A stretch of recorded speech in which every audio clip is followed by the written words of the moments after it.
Buenas noches, bienvenidos nuevamente a esta sesión que estamos organizando particularmente el día de hoy, 11 de diciembre del 2024, y soy el doctor Francisco Javier Sáenz Marín, presidente de la Sociedad Mexicana de Otorrinolaringología y Cirugía de Cabeza y Cuello, y para mí es un gusto y un placer poder realizar y llevar a cabo este tipo de sesiones conjuntas con las especialidades afines con las que trabajamos de forma estrecha.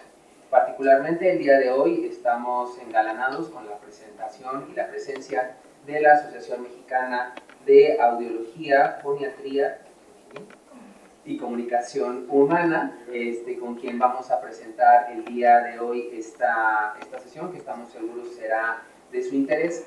Tomamos un poco como marco el hecho de que el día de mañana es el Día Mundial de la Disfagia, y creo que es un buen pretexto para unir fuerzas y poder presentar el día de hoy el tema que estamos seguros será de gran utilidad. Y además de darle la bienvenida a todos los que nos acompañan esta noche, voy a ceder el micrófono a la doctora Laura Gutiérrez Valdés, presidenta de la AMCAOF, quien nos va a dirigir unas palabras. Doctora, bienvenida. Muchas gracias. Buenas noches. Bienvenidos a todos. Es un placer para AMCAOF estar aquí, esperando sea la primera de muchas sesiones en conjunto, ya que somos especialidades hermanas. Muchas gracias por la invitación y todo un placer estar aquí. Muchísimas gracias a la doctora Gutiérrez. Y pues bueno, también nos acompañan esta noche en el podio el doctor Héctor Alejandro Velázquez Chong, quien es nuestro vicepresidente y director del Congreso Nacional del siguiente año, en León 2025. Y también la doctora Nancy Aguilar Muñoz, quien es nuestra tesorera de la gestión y quienes me hacen favor también de apoyarme en la coordinación de esta sesión. Así que sin más vamos a dar paso a esta sesión conjunta junto con la Asociación Mexicana de Comunicación, Audiología, Otoneurología y Foniatría. Espero haberlo dicho ahora sí correctamente, una disculpa. Y para eso vamos a pedirle a nuestro coordinador de la sesión que nos haga favor de presentar a nuestros invitados el día de hoy. Contamos con otorrinolaringólogos, con foniatras o con médicos de comunicación especializados en foniatría y también con la parte de radiología, que estamos seguros que harán una combinación muy agradable para que ustedes puedan comprender y entender un poquito más todo lo relacionado con la disfagia. Y pues bueno, para nosotros es un placer también presentar esta noche al doctor Carlos Manzano Aquihuatl, quien es médico foniatra, egresado del Instituto Nacional de Rehabilitación y avalado por la Universidad Nacional Autónoma de México. El doctor Manzano realizó un curso de alta especialidad en foniatría pediátrica en el Hospital Infantil de México, avalado también por la UNAM. Fue presidente de la Sociedad es presidente de la Sociedad Latinoamericana de Disfagia, miembro de la Dysphagia Research Society y de la European Society of Swallowing Disorders. Miembro de la Unión de Foniatría Europea, presidente de la Voice Foundation Chapter Mexico y gobernador de Latinoamérica por la Pan American Vocology Association. Doctor Manzano, muchísimas gracias, bienvenido y pues la sesión es de usted. Muchas gracias a todos y espero que la disfruten. Muchísimas gracias, gracias por la invitación y también quiero agradecer nuevamente al doctor Francisco Sáenz y a la doctora Laura Gutiérrez por organizar esta sesión en conjunto entre la AMCAOF y la SMORL. Bueno, les voy a pedir a mis ponentes que pasen aquí al frente, puedan sentarse, por favor. Vamos a empezar esta sesión. Quiero saludar también a todos los asistentes online que nos están acompañando, que son la gran mayoría. Y pues vamos a iniciar con el abordaje, diagnóstico, tratamiento y rehabilitación del paciente con disfagia, discusión de casos clínicos. Para esta mesa vamos a contar con la presencia de la doctora Andrea Orozco Sánchez.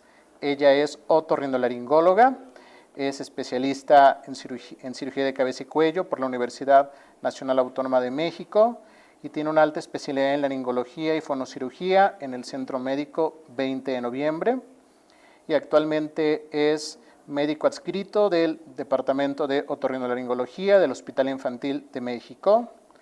y su práctica privada es en la clínica de corta estancia del Hospital Dalinde.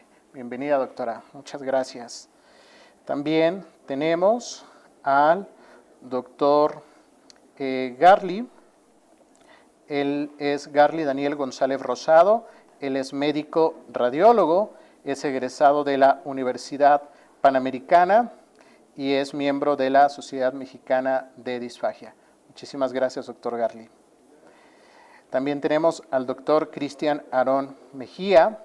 Él es médico egresado del Instituto Politécnico Nacional. Realizó la especialidad de audiología, otoneurología y foniatría en el Instituto Nacional de Rehabilitación y cursó foniatría pediátrica, curso de alta especialidad en el Hospital Infantil de México, y actualmente su práctica es en Toluca, en el Estado de México. Bienvenido, doctor. Y tenemos al doctor Fermín Subiaur Gomar. Él es laringólogo de la Clínica de la Voz de la Ciudad de México, es profesor de la Escuela de Medicina de la Universidad Panamericana y es actualmente secretario general de la Sociedad Mexicana de Laringología y Fonocirugía. Bienvenido, doctor Fermín. Muchas gracias. Bueno, pues vamos a iniciar y bueno, esto va a ser muy interactivo, la sesión del día de hoy, tanto para los que están aquí de manera presencial como los que están también de manera online. Entonces, vamos a iniciar compartiendo un código QR. Quiero que los que están aquí presencialmente puedan tomar esta foto de este código QR y automáticamente los va a llevar a una pregunta.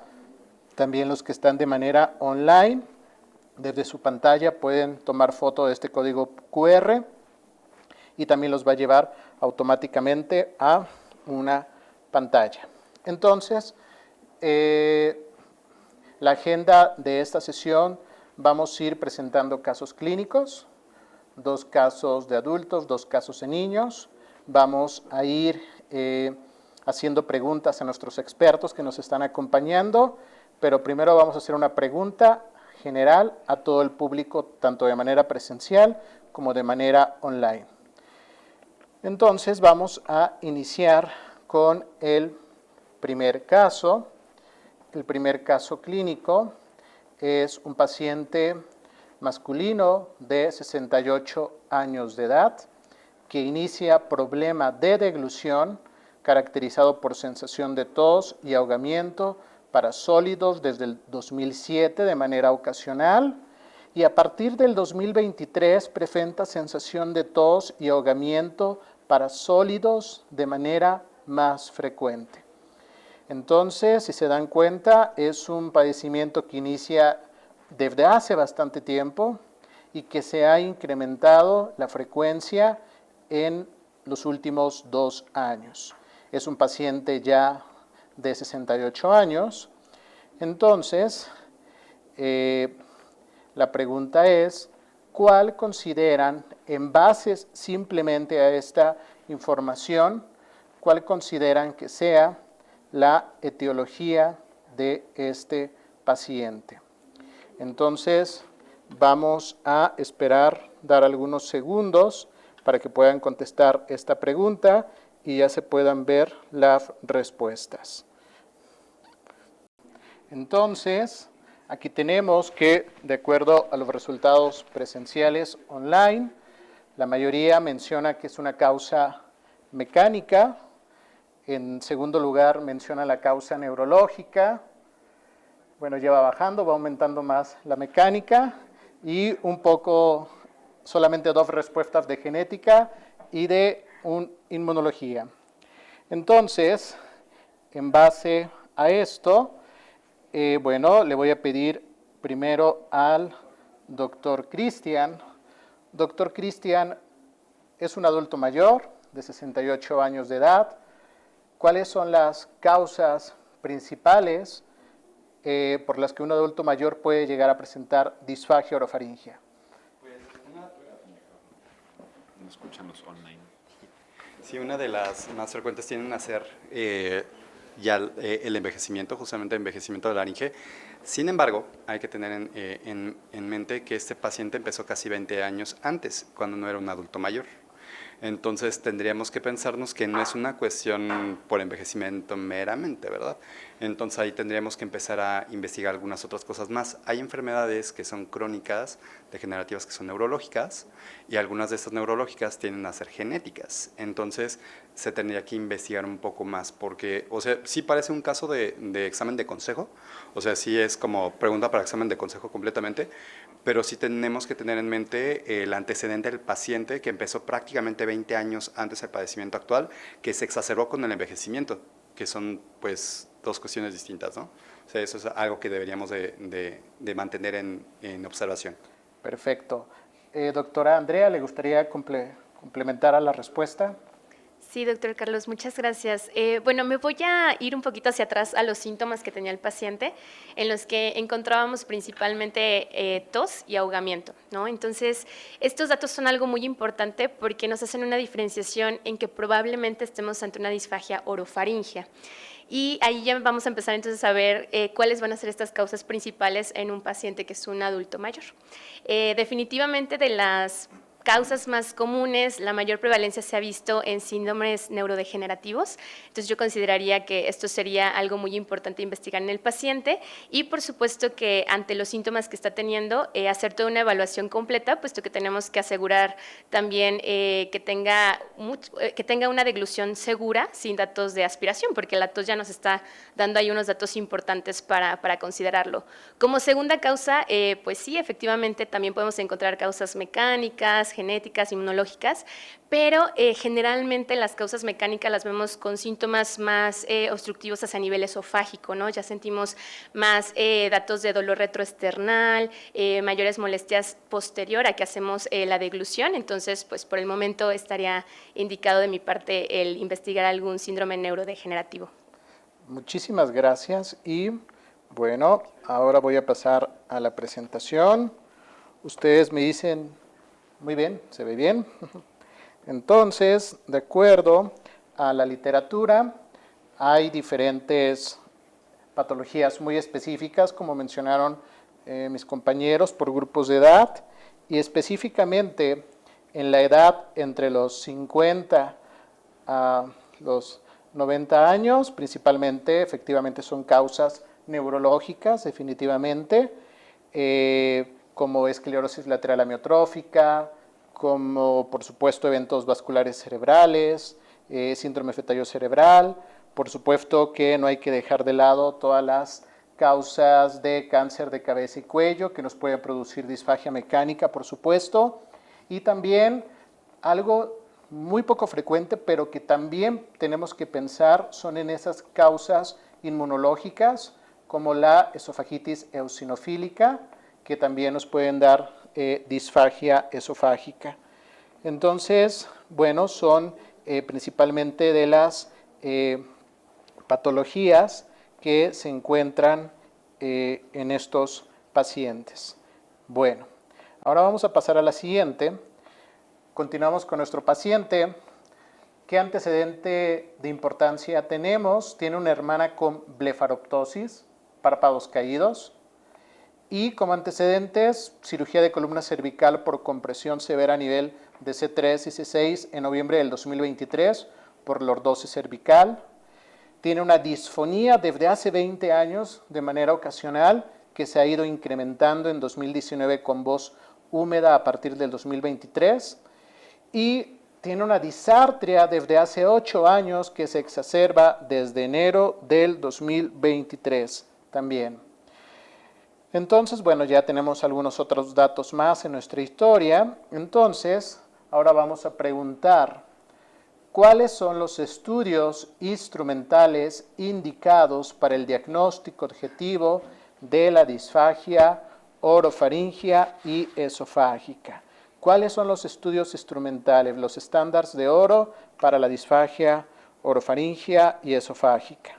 Entonces, de igual manera, voy a pasar ahora a esta pregunta y también vamos a esperar la respuesta. Vamos a que se vaya incrementando. Ahí van. Muy bien, va ganando la videofluoroscopía de la deglución y la nasofibrondoscopía. Algunos, manometría esofágica alta resolución, serie esófago gastroduodenal. Perfecto. Muy bien. Bueno, entonces, le voy a pedir ahora, mientras están contestando esta pregunta, le voy a preguntar al doctor Fermín, desde el punto de vista de laringología, ¿cuáles son los estudios instrumentales indicados para el diagnóstico de la disfagia orofaringea y esofágica? Bueno, primero, Carlos, gracias por la invitación. Y para mí, no saben el gusto que me da estar sentados como con diferentes especialidades. Creo que son las mejores mesas. Y hacer cosas en conjunto entre la Sociedad de Otorrino y la AMCAOF a mí me pone muy feliz. La verdad es que ojalá se hicieran más cosas así. Pues porque así debe ser, ¿no? ¿Cuántos pacientes no tenemos que ver en conjunto? Así que felicidades por la iniciativa y gracias por la invitación. Mira, digo, el casito está así como complicado, ¿verdad? Como bien dices, es un examen así como para que alguien se equivoque. Entonces, ese es el típico caso que aquí sí justamente necesitas un abordaje multidisciplinario. Así, es exactamente el caso, porque si uno pretende abordar a un paciente como esto solo, no va a salir bien la cosa. Entonces, por eso es que creo que puede haber más de una respuesta, sin duda alguna. Y como bien mencionaban anteriormente, todo depende de dónde esté la disfagia, ¿verdad? Porque muchos de estos estudios pueden estar enfocados más a ver cosas más orofaringeas, pero aquí también tenemos que ver qué está pasando a nivel esofágico. Entonces aquí creo que puede haber más de una pregunta que ahorita seguramente lo vas a comentar, pero creo que lo más importante de esto es estos datos que pusiste al final, donde resulta que el paciente ya de unos años para acá tiene como las 3Ds, ¿no? Estas, cuando yo veo las 3Ds, a mí me salta una luz de alarma, de alerta, y este paciente tiene disfagia, disartria y disfonía. Y cuando yo veo que un paciente tiene eso, ese paciente algo va a tener complejo, generalmente neurológico, y que va a afectar más de una fase de la deglución en diferentes partes anatómicas. Entonces, un paciente que por eso mismo, por esas 3Ds, necesita un abordaje multidisciplinario.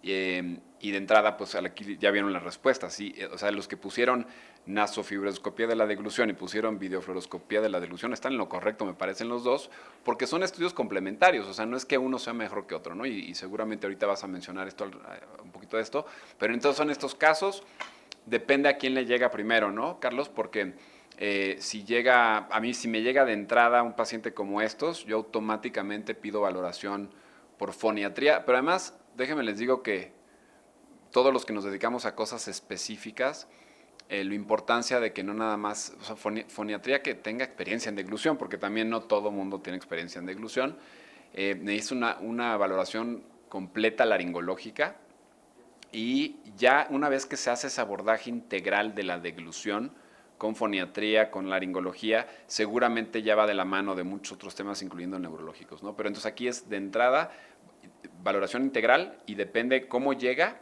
es el orden en que lo vas viendo, porque al final va a acabar siendo valorado, creo que por todo el mundo. Perfecto, muchas gracias. Doctor Garli, ¿qué piensa de la serie esófago gastroduodenal para valorar la disfagia? ¿Y por qué considera, o cuáles son las diferencias con la videofluoroscopía de la deglución? Bueno, pues buenas noches a todos, gracias por la invitación. Efectivamente, hay todo un tema sobre la parte de los estudios de videofluoroscopía o los estudios de imagen que pueden ser útiles para valorar sobre todo pacientes con disfagia. No está muy normado, sobre todo en nuestro país, el hacer una videofluoroscopía de la deglución. Normalmente se va uno por la parte de esofagograma o por la parte de un trago de bario o una mecánica de la deglución, como también se le conoce, o definitivamente una serie esófago-gastroduodenal. Este es un buen ejemplo justamente para abordar esa parte. Recordemos que estos estudios principalmente los hacemos con un medio de contraste que es a base de bario. En la parte europea les gusta hacerlo mucho con hidrosoluble, sin embargo, bueno, ahí es todo un tema la parte de hidrosoluble bario. Preferimos el bario porque es mucho más denso para ver, sobre todo en las imágenes, y porque lo podemos mezclar mucho mejor cuando hacemos un estudio de videofluoroscopía específicamente de la deglución con diferentes alimentos que nos pueden dar diferentes consistencias, que en realidad es lo que nos importa justamente en este tipo de pacientes. Cuando se solicita un esofagograma o una mecánica de la deglución, normalmente lo que se hace es que se prepara el bario comercialmente como viene y se le da al paciente a tomar, y lo vamos a ver ahorita específicamente en este paciente. Se le dice que tome un trago, 2 tragos, que lo pase y toman imágenes seriadas. Normalmente lo realiza alguno de los técnicos en el laboratorio, en el hospital donde se haga, y bueno, se toman las imágenes y es todo lo que tenemos a final de cuentas del estudio.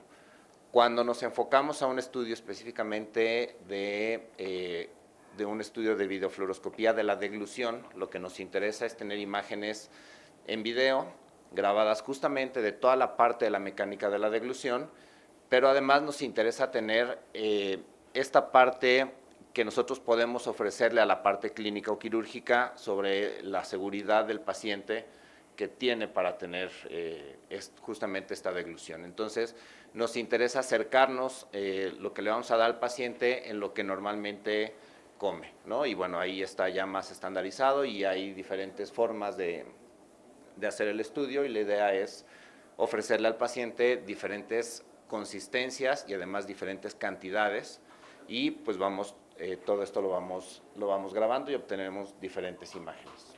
Muy bien. Muchas gracias. Y le voy a preguntar al doctor Cristian, aprovechando. Doctor, ¿cuáles son las características que debe tener una buena nasofibrondoscopía de la deglución para cualquier paciente? En este caso, adulto, ¿qué tenemos que valorar? ¿Qué cantidades? ¿Qué consistencias? ¿Podemos utilizar la clasificación de ITSI también? Pues en aras de estandarizar, que es lo que todos queremos, justamente se procura y se ha procurado a partir de hace ya algunos ayeres justamente que todos hablemos el mismo idioma en el momento de hablar de consistencias, ¿no? Y más cuando hay personas que están en algún otro estado de la República cuya alimentación es distinta al del centro del país, o sea, y por ahí empezamos, ¿no? ITSI ayuda muchísimo, ya tenemos pues bien claro qué cantidades tenemos que utilizar como para poder espesar cuando utilizamos pesante, o incluso cómo poder medir para poder tener la consistencia deseada y tener un protocolo bien estandarizado. Algo que también es bien importante es tener en mente que los protocolos en adultos están completamente bien descritos. Sabemos que tenemos que ofrecer consistencias diversas en volúmenes crecientes, 5, 10, 30 mililitros, ¿ok? Cuando hablamos de población pediátrica, varía. Realmente no hay un consenso especial que nos diga que a todos hay que darles galletas Marías, no hay un consenso en el cual nos diga que tenemos que ofrecer tales volúmenes porque cada paciente es muy distinto y podemos hacer evaluación fibroendoscópica de niños en seno materno, ¿no? Entonces realmente son cosas que debemos de tener en mente. La cuestión de la naso es que es súper portátil, cama del paciente, no necesito que esté sentado, salvo tener cierta posición para poder hacerlo, y tener precaución de hacer una buena revisión de nariz para evitar sangrado, que también es una de las consecuencias muy importantes. Podemos generar una epistaxis bastante importante. Tener nuestras consistencias preparadas y hacerlo si sabemos cómo hacerlo y sabemos cómo interpretarlo. Así como dijo el doctor Fermín, habemos muchos médicos foniatras, sin embargo, no todos estamos tan formados o no tuvimos la oportunidad de formarnos tanto en deglución. Digo, hay muchos compañeros que tienen una excelente formación sin haber hecho un curso de especialidad, ¿no? Realmente, y son buenísimos en ello. Pero justamente saber qué es lo que vamos a buscar, ¿no? Y para eso justamente la evaluación clínica previa, ¿ok?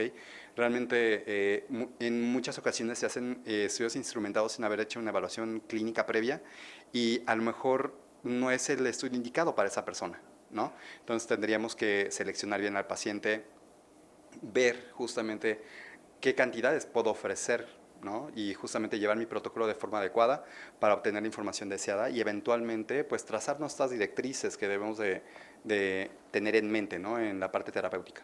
Muchas gracias. Y bueno, como mencionaban aquí nuestros compañeros, pues son estudios complementarios. Los dos estudios nos dan información muy valiosa, pero dentro de la videofluoroscopía la ventaja es que puedo valorar todas las fases, fase oral, fase faríngea, fase esofágica, puedo detectar microaspiraciones. ¿Cuáles son algunas de las desventajas? Bueno, es que no es portátil, la exposición a la radiación, por supuesto que se requiere un radiólogo muy bien entrenado también para la ejecución del estudio. No podemos ver en tiempo real también las secreciones. Y en cambio en la nasofibrondoscopía de la deglución, ¿cuáles son las ventajas? Es un examen portátil, no hay exposición a la radiación, es de fácil ejecución. Muchas veces se requiere también que el paciente coopere, se puede repetir con mucha frecuencia, tiene una visión tridimensional, sobre todo pueden verse detalles anatómicos, se evalúa mejor la presencia de secreciones, detecta mejor la penetración y el estancamiento.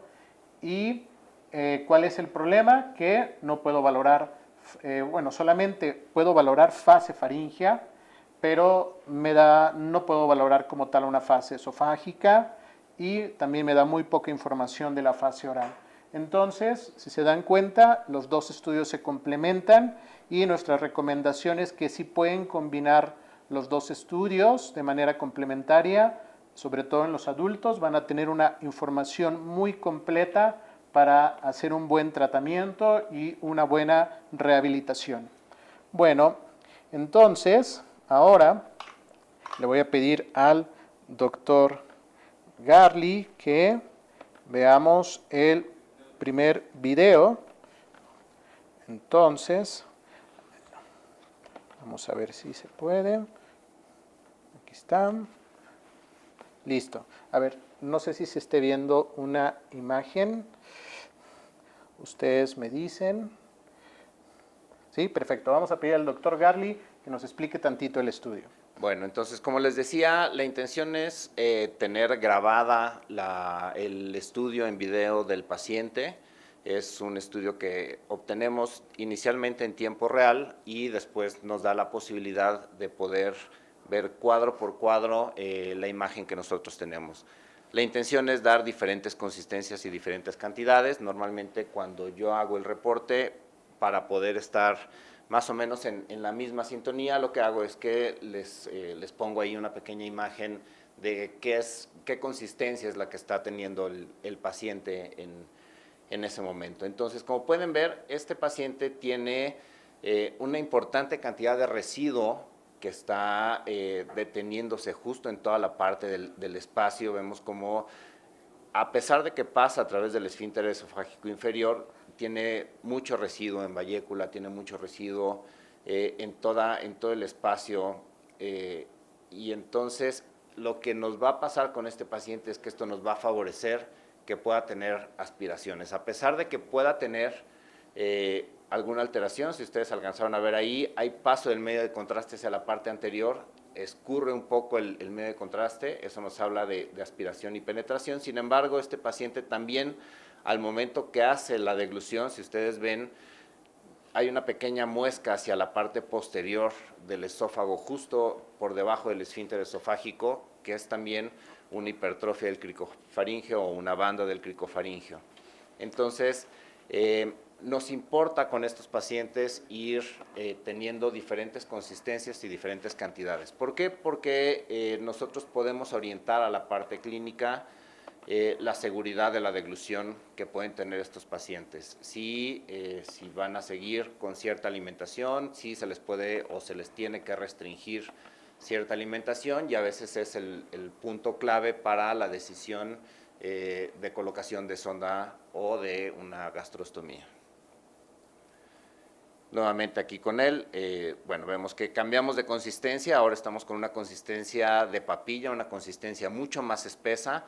Vean cómo le cuesta todavía un poco más de trabajo pasar el el medio de contraste o la consistencia, vamos cambiando también, voy marcando ahí normalmente la cantidad que está teniendo el paciente en ese momento. Obviamente, a mayor cantidad, en este caso, el paciente va acumulando más y más secreciones y esto obviamente pues va a favorecer una aspiración pues prácticamente en cada alimento.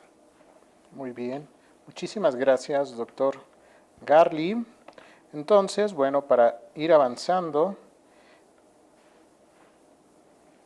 y bueno, a este paciente se le valoró por neurogenética, por valoración por neurología, valoración por genética, y el diagnóstico fue una distrofia oculofaringia de herencia autosómica dominante. Se hizo la prueba genética, por supuesto, para confirmar el diagnóstico. Como mencionaban mis compañeros, sí era un caso difícil de diagnosticar. Y bueno, como mencionaba también el doctor Firmines, si nosotros no trabajamos en conjunto, en este caso con el neurólogo y con el genetista, nunca hubiéramos llegado a este diagnóstico. Entonces, este paciente pasó muchísimos años buscando muchos especialistas, tratando de buscar por qué tenía este problema de deglución.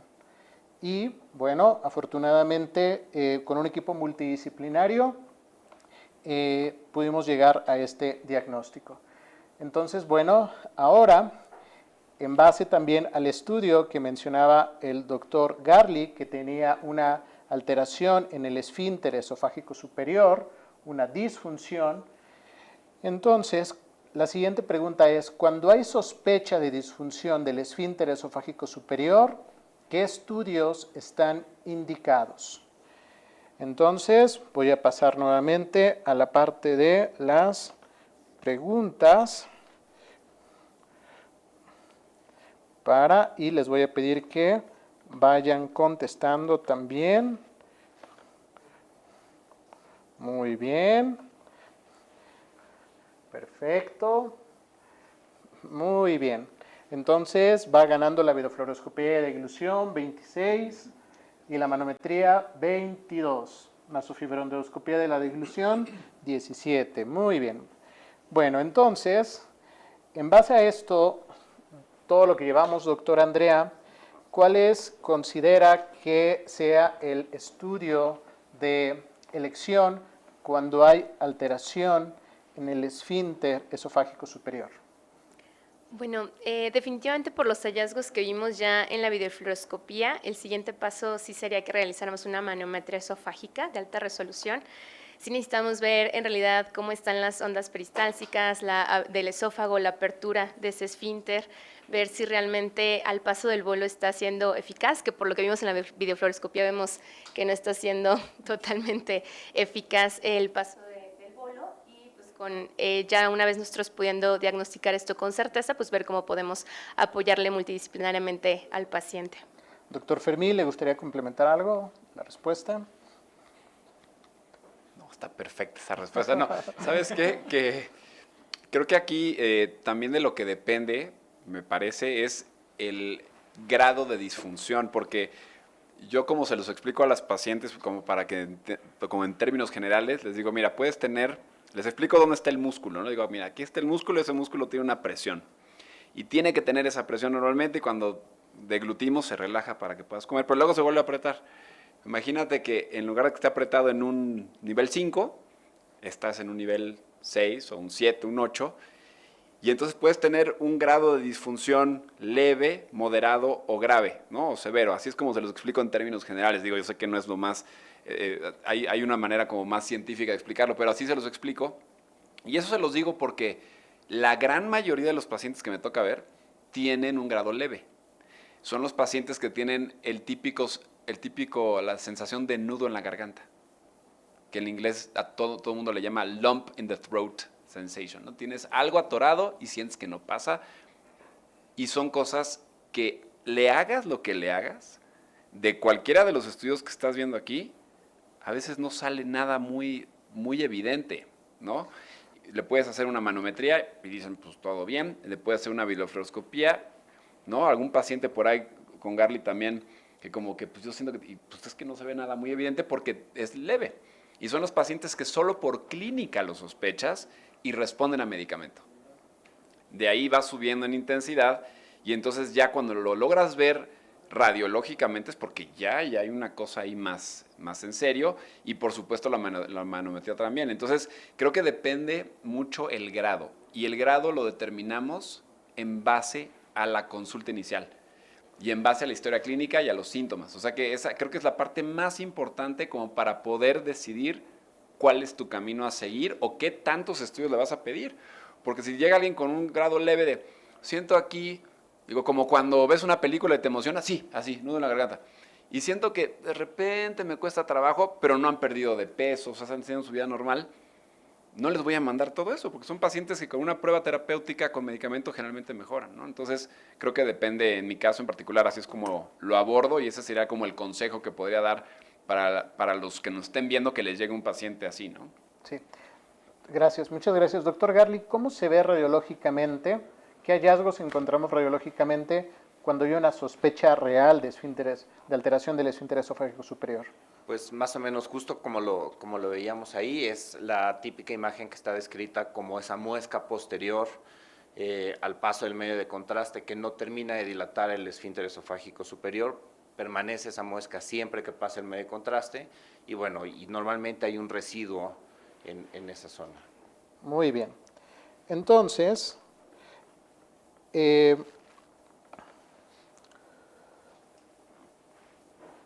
cuando hay una ya por videofluoroscopía, porque todos estos problemas de disfagia generalmente iniciamos primero con una nasofibrondoscopía de la deglución, después lo podemos complementar con una videofluoroscopía de la deglución. Si en la videofluoroscopía encontramos datos muy fidedignos de disfunción del esfínter esofágico superior, por supuesto que pedimos una manometría esofágica. Pero hay diferentes tipos de manometría esofágica y la que se recomienda es la manometría esofágica de alta resolución. Esa es la que se recomienda y actualmente todavía hay un estudio todavía más específico que se llama manometría de alta resolución con impedancia para el estudio de la motilidad faríngea y del esfínter esofágico superior. Es un estudio que en los últimos años está generando todavía más, más auge. ¿Y en qué consisten estos estudios? La manometría de alta resolución faringoesofágica, que en su sigla se llama MARFE, o con impedancia se llama MARFE-I. Se han propuesto diferentes métricas de estandarización y lo que hace es que se hacen tres cuantificaciones de tres fenómenos principales. ¿Cuáles son? La relajación del esfínter esofágico superior, la resistencia al flujo a través del esfínter esofágico superior y la propulsión del bolo a través de la faringe hacia el esófago. Y de acuerdo a estas métricas se proponen tres patrones de disfunción. ¿Cuáles son? La restricción al flujo del esfínter esofágico superior con propulsión faríngea normal, la restricción al flujo del esfínter esofágico superior con propulsión faríngea inefectiva y la contracción faríngea inefectiva con normal relajación del esfínter esofágico superior. Y en este artículo que les mencionaba, es un estudio justamente del 2024. De hecho, en este estudio participó una gastroenteróloga mexicana, la doctora Mónica Zavala, es con el grupo español de Barcelona, del doctor Pere Clavé, y bueno, ellos proponen un diagrama que ahorita lo vamos a mostrar, pero vamos a pasar a la siguiente pregunta. ¿Cuáles son los tratamientos indicados cuando hay una alteración o disfunción en el esfínter esofágico superior? Entonces, bueno, aquí primero le voy a pedir a la doctora Andrea que me pueda dar también su respuesta. Primero voy a colocar la respuesta del público. Muy bien, vamos a ver cómo va.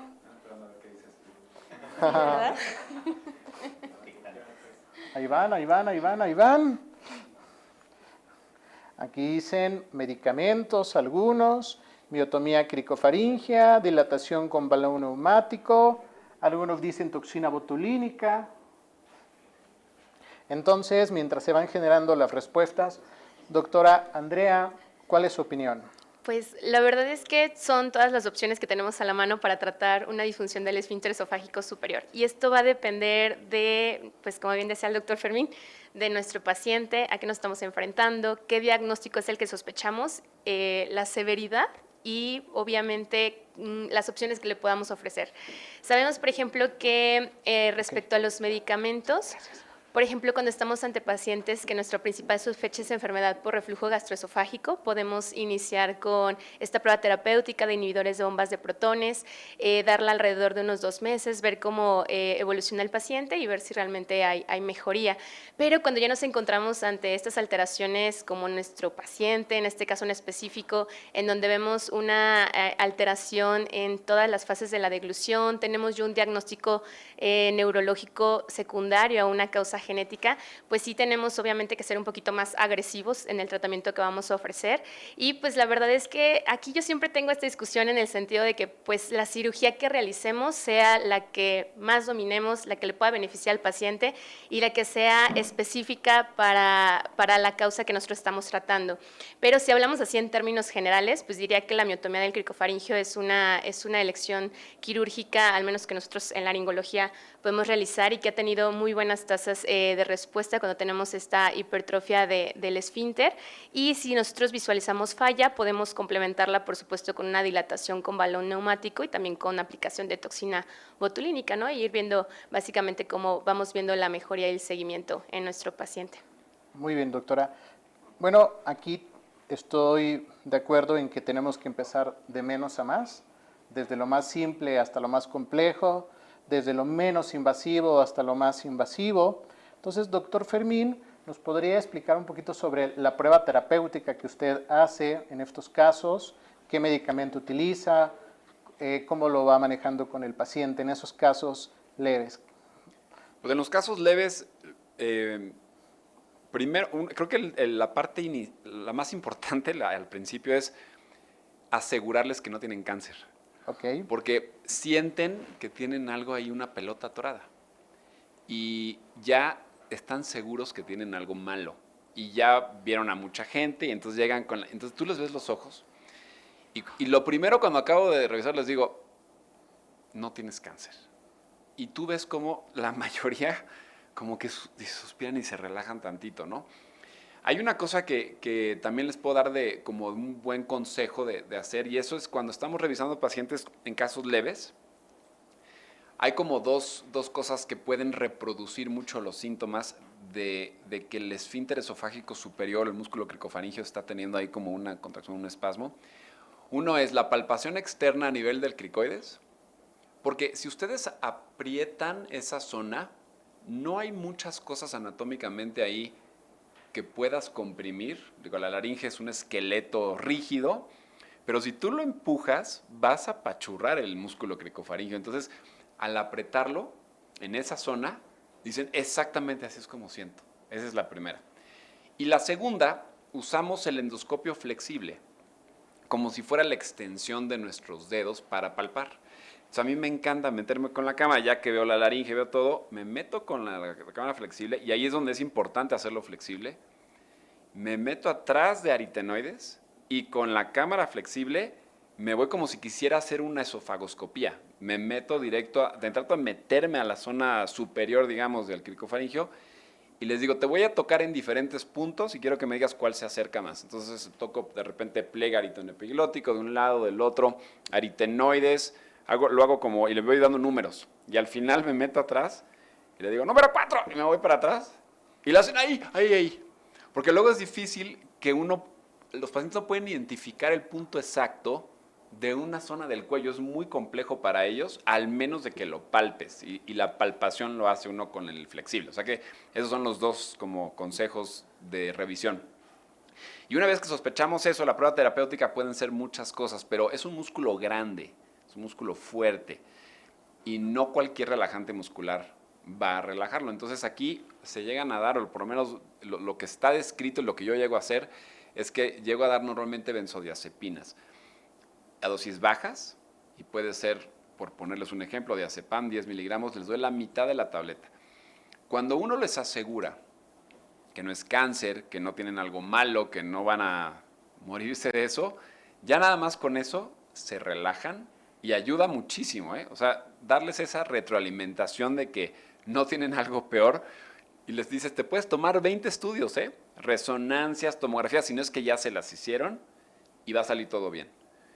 Entonces, ya con eso mejoran. La prueba terapéutica, poniendo ese ejemplo en particular, hay diferentes como medicamentos, pero normalmente diazepam, media tableta. Y la prueba terapéutica no lo hago más de 7 a 10 días, ¿eh? Y en 7 a 10 días me hablan y me dicen que mejoraron. Y cuando ellos ven que con un medicamento como esos mejor, porque además esto va también con un grado fuerte de ansiedad y llegan muy aprensivos, entonces ayuda un poquito para las dos cosas, pero mejoran, se dan cuenta que eso les mejoró y de ahí generalmente el desenlace es bueno. Esto estamos hablando de casos leves, que insisto, es lo que más llega, ¿eh? Lo que más llega y lo que más va a haber. Estos son casos mucho más complejos, pero lo que más les va a llegar es ese caso específico que les acabo de platicar y así es como yo lo manejo. Muchas gracias.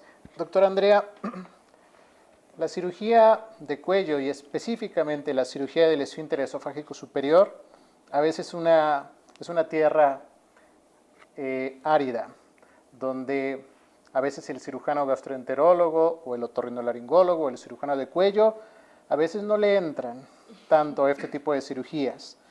Y desde mi práctica, pues hay muy poquita gente que hace miotomías cricofaringias. Específicamente, hay más gastroenterólogos que hacen dilatación con balón neumático y, por supuesto, la toxina botulínica que los laringólogos utilizan frecuentemente. Pero, ¿qué opina de esta tierra árida, del esfínter esofágico superior en cirugías? Sí, es cierto. Personalmente, yo sí me apoyo con gastroenterología. Yo cuando llego a realizar aplicación de toxina o cuando he llegado a entrar a miotomías, sí lo hago acompañada de gastroenterología, específicamente aquellos que también tienen esta especialidad intervencionista como de endoscopistas. Tenemos la opción de hacerlo abierto o endoscópicamente. Personalmente, yo siempre ofrezco algo endoscópico. Creo que es algo mucho más cómodo para el paciente, que tiene menor morbilidad también a la realización de la cirugía.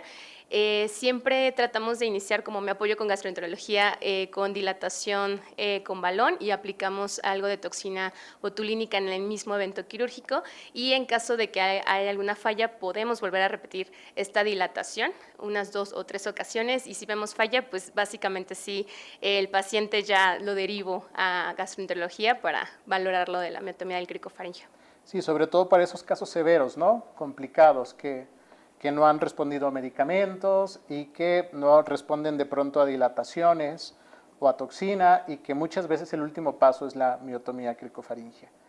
Bueno, muchísimas gracias, doctora. Y ahora vamos a pasar al segundo caso. Bueno, antes de pasar al segundo caso clínico, esto es lo que les mencionaba, con la manometría esofágica de alta resolución con impedancia, de acuerdo a algunas variables ya estandarizadas, podemos clasificar en categorías, categoría 1, 2 y 3, y en base a esto podemos detectar cuáles son los tratamientos más indicados, enfocados, son tratamientos más específicos para el manejo de la disfunción del esfínter esofágico superior.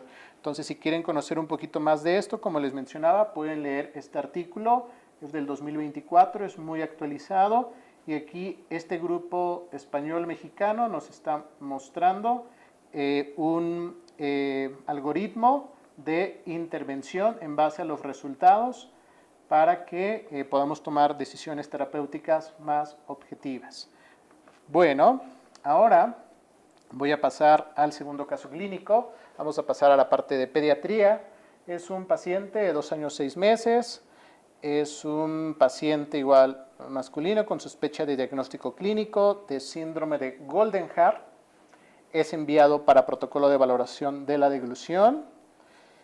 Y también Actualmente este paciente no tiene presencia de tos ni sensación de ahogamiento para sólidos ni líquidos, pero a este tipo de pacientes los mandan para valoración de la deglución porque muchos de estos pacientes están esperando su cirugía de distracción mandibular. Específicamente, esta cirugía es una cirugía que casi siempre antes de hacer esta cirugía se pide una valoración de la deglución y una valoración de una polisomnografía diurna, porque son pequeñitos para bebés, y una vez que se tengan estas dos valoraciones se decide en qué momento se hace la distracción mandibular para estos síndromes craneofaciales. Entonces, en base a esto, vamos a checar cuáles son las etiologías más frecuentes de la disfagia en edades pediátricas. Ahora vamos a pasar a las edades pediátricas.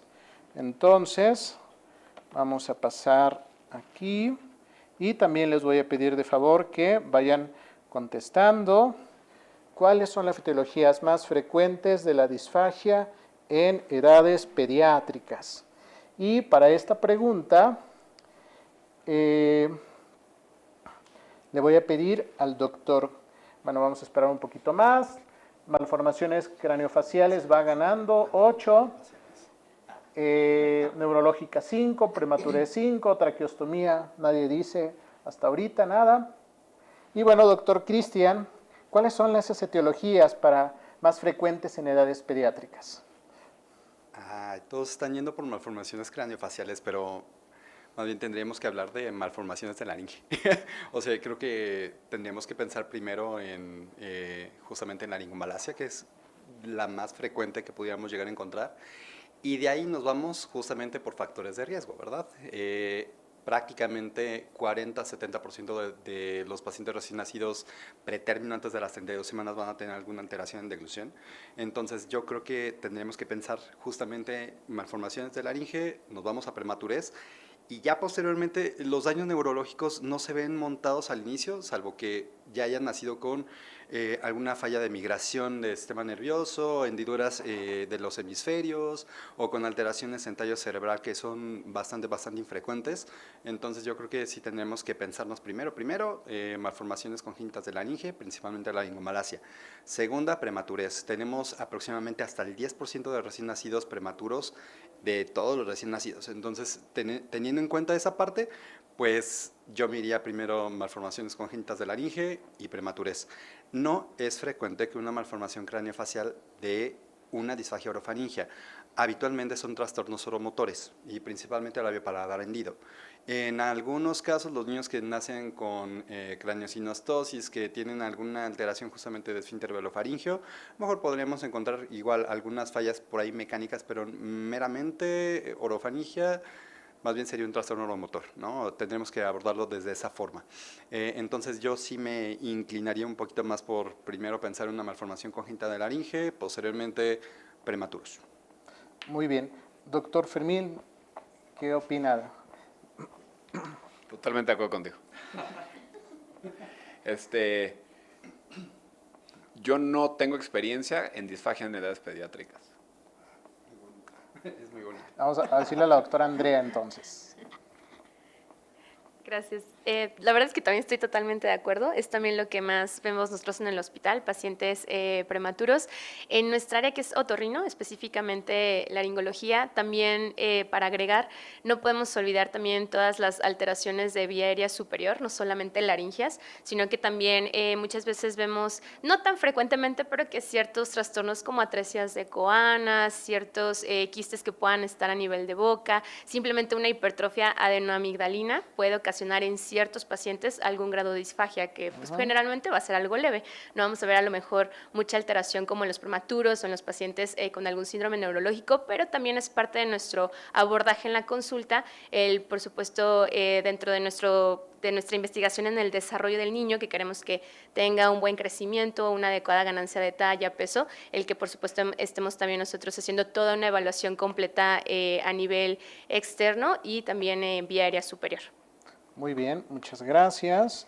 Entonces, en base a esta respuesta, las causas más comunes de disfagia pediátrica. En primer lugar es la prematurez, esa es la primera causa. La segunda son todos los desórdenes cardíacos respiratorios.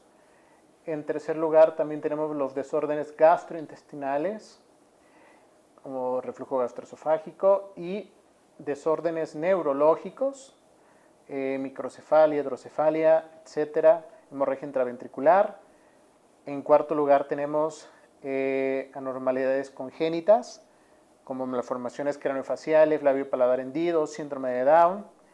Y ya en último lugar, bueno, ya son todas las causas iatrogénicas, y también la traqueostomía también puede darme disfagia en general.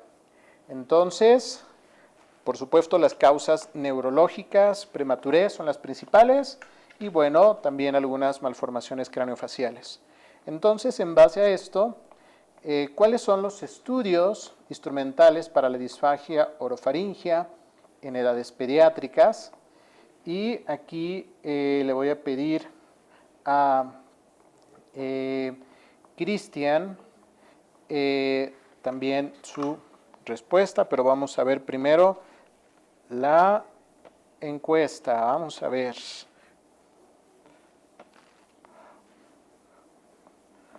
Vamos a ver cuáles son los estudios instrumentales para la disfagia en edades pediátricas. Nasofibrondoscopía, la deglución 1, videofluoroscopía 2, serie esofágogastrodenal nadie, gamagrama pulmonar. Hay algunos, los neumólogos utilizan gamagrama pulmonar para detectar microaspiraciones en edades pediátricas, los neumólogos pediatras. Y bueno, va ganando videofluoroscopía de la deglución. Cristian, ¿cuál es tu opinión?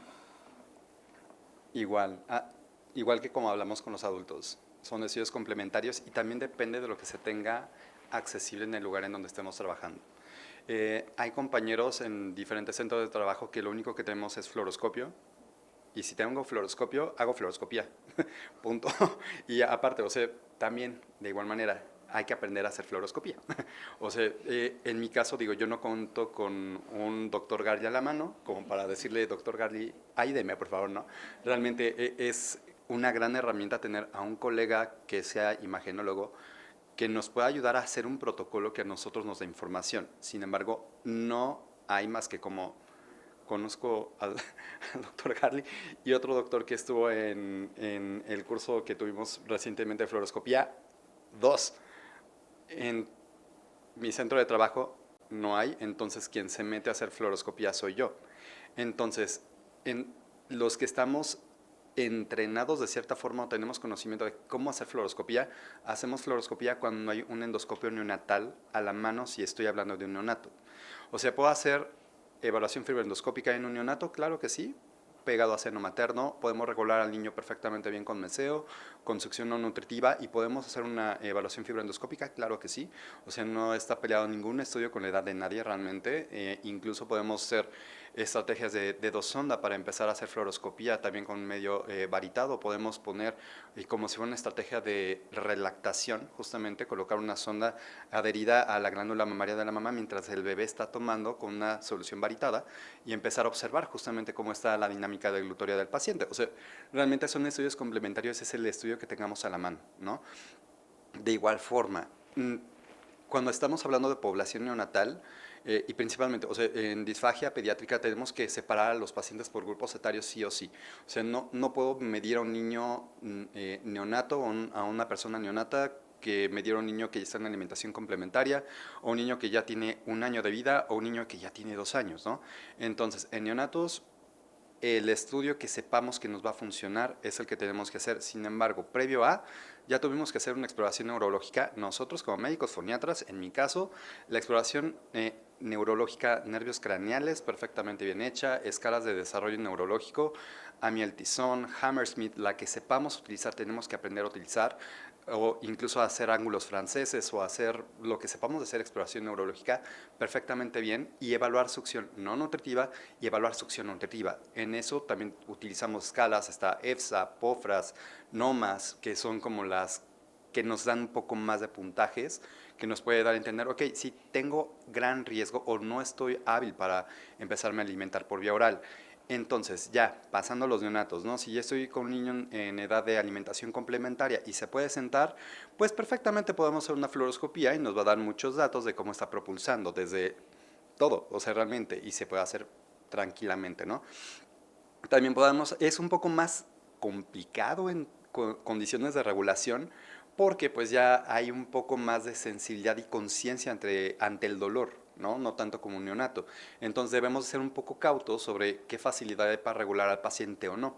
Porque de igual forma, si yo tengo un niño que está llorando constantemente, intentar hacer una evaluación fibroendoscópica no me va a dar un resultado real, ¿no? Entonces, son cosas que tenemos que ir pensándonos sobre las características del paciente y pensar cuál es el mejor estudio para esa persona. Y también justificar por qué voy a hacer un estudio. No solamente, pues no sé cómo evaluarlo clínicamente o desecho mi evaluación clínica porque pienso que no me va a dar datos y me voy directamente al instrumentado, pues ahí tendríamos que pensarlo.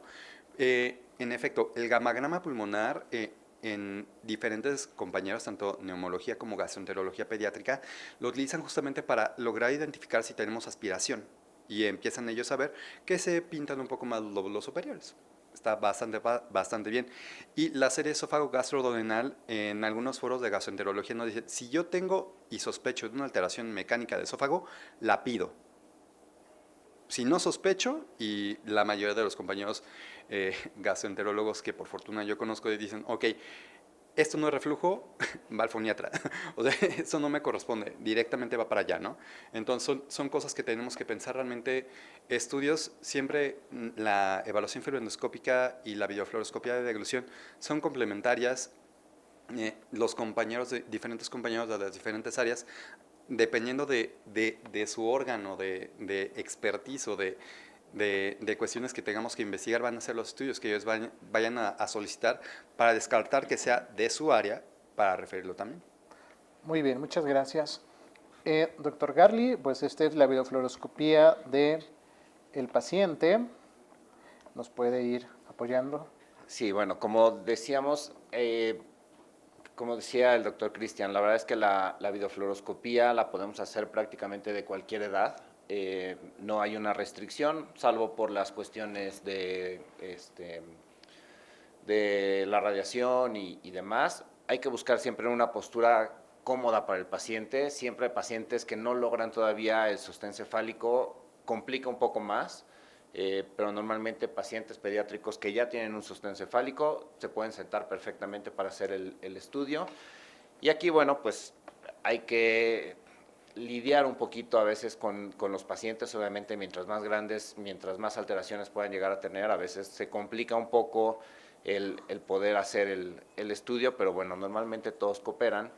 Y como vemos en este caso, bueno, el paciente tiene una sonda de traqueostomía, y hay que irle dando poco a poco. Lo ideal sería que el paciente se pudiera alimentar de la forma que normalmente se alimenta. Desafortunadamente muchos pacientes cuando nos llegan son pacientes que no tienen una vía oral establecida, son pacientes que se alimentan por una sonda de gastrostomía. Entonces, de pronto el que vuelvan a tener algo en la vía oral, para ellos es algo nuevo, es algo diferente, y muchas veces tenemos como ese problema, ¿no? En este caso, bueno, lo que valoramos es que tenga todas las fases conservadas, que no haya un derrame prematuro y sobre todo, pues que no haya una aspiración, ¿no? En este caso, pues lo ideal es, se ven ahí unos dedos que están deteniendo la cabeza justamente para que no se esté moviendo el paciente. De pronto es complicado, como ven, porque todos se mueven, pero bueno, siempre alcanzamos a valorar el paso del medio de contraste y siempre es muy evidente si podemos o si alcanzamos a ver paso del medio de contraste, si hubiera alguna aspiración o algo de penetración laríngea, normalmente lo vemos. Pacientes que tienen esta sonda de traqueostomía, pues es difícil, normalmente no tienen un reflejo tan desarrollado y en ocasiones pues es más complicado valorarlos, ¿no? Pero bueno, no hay una edad específica para decir si se puede hacer o no se puede hacer el estudio de deglución. Muchísimas gracias. Bueno, este paciente no tuvo alteraciones en la virofluoroscopía de la deglución y como mencionaban aquí mis compañeros, pues es muy importante hacer una buena evaluación de instrumental en edades pediátricas. Por cooperación del paciente, el estándar de oro es la virofluoroscopía de la deglución, en primer lugar. En aquellos pacientes que puedan cooperar para hacer una nasofibrondoscopía de la deglución, por supuesto que también es muy útil y de una manera muy adecuada, sobre todo en edades ya mucho más grandes que puedan cooperar a hacer el estudio, pero por supuesto en los primeros años de edad por cooperación del paciente, definitivamente el estándar de oro es la virofluoroscopía de la deglución. Y nuevamente son las mismas diferencias que en cuanto que al adulto, la nasofibrondoscopía de la deglución, podemos ver muy bien las estructuras anatómicas, nos limitamos a la fase faríngea, y la virofluoroscopía de deglución podemos detectar fase oral, fase faríngea y fase esofágica. Y bueno, el paciente no tiene alteraciones en la virofluoroscopía en este caso, pero el paciente comienza a presentar rechazo a la alimentación, caracterizado por escupir el alimento, guardar el alimento debajo de la lengua, tiempos de alimentación prolongados de 1 a 2 horas, no come verduras, no come frutas y solamente prefiere consistencias crujientes, como papitas o alguna otro tipo de comida de ese tipo. Entonces, de acuerdo a esto, virofluoroscopía sin alteraciones, hallazgos importantes. ¿Cuál creen que sea el diagnóstico final de este paciente? Entonces vamos a pasar rápidamente igual a las preguntas. Y bueno, para esta respuesta, igual también le voy a pedir al doctor, primero le voy a pedir a la doctora Andrea, que me diga, doctora Andrea, ¿cuál considera que es el diagnóstico final de este paciente? Bueno, concuerdo con nuestra audiencia.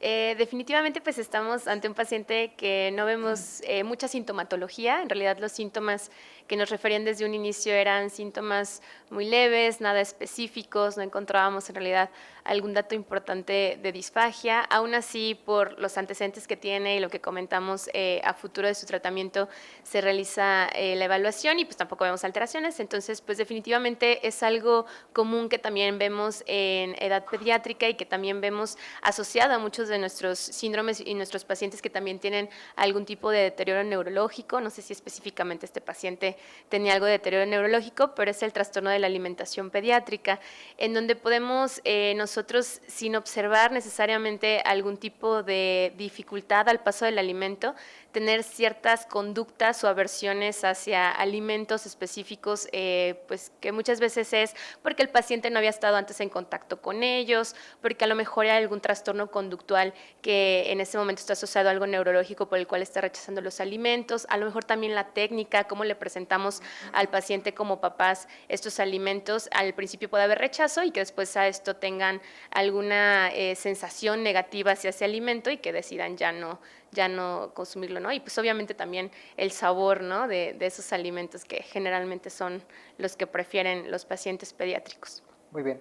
Doctor Cristian, muchos niños que nos llegan han pasado igual por múltiples especialistas y casi nunca llegan al diagnóstico de trastorno de alimentación pediátrica. Entonces, doctor Cristian, ¿por qué es importante conocer este desorden conductual de la alimentación? Y ¿por qué es importante hacer diferencia con el diagnóstico diferencial de disfagia orofaringea? Empezando. Es bien interesante. Justamente dentro de aquellos pacientes que han sido abordados de forma crónica, empiezan a tener cierto tipo de rechazo ante la estimulación en cavidad oral. Y esto puede ser justamente por ese tipo de abordaje, ¿no? Dentro de los trastornos en la alimentación en la etapa pediátrica tendríamos que distinguir prácticamente 3 cuestiones, ¿no? Aquel niño selectivo alimentario, aquel niño con fobia alimentaria y aquel niño que tiene un trastorno de la conducta alimentaria, que ya en algunos estudios nos mencionan que, por ejemplo, el niño que tiene un trastorno selectivo alimentario es aquel niño que solamente tiene o cierta aversión por ciertas texturas, pero no tiene un componente que haya generado una lesión para condicionar a que tenga yo fobia. En cambio, el niño con fobia es aquel niño que ya estuvo multiabordado, que tuvo una razón por la cual decir no quiero, ¿no? Por ejemplo, tiende a suceder en aquellos niños, por ejemplo, que tuvieron una amigdalitis así marca demonio, que estuvieron con inyecciones, que les dolió mucho, que estuvieron internados, que estuvieron multipuncionados, etcétera, etcétera, o niños que estuvieron con una sonda orofaringea constantemente y que lo estuvieron sondeando a cada rato para tiempos de alimentación, generan cierto patrón de fobia. Y aquellos niños que tienen alguna condición neuropsiquiátrica, que tienen dificultades para poderse alimentar, porque asociaron el alimento a cierta cuestión, pero ya está afectando ganancia ponderal y está generando un trastorno en el desarrollo y crecimiento también. Entonces serían las 3 condiciones de importancia.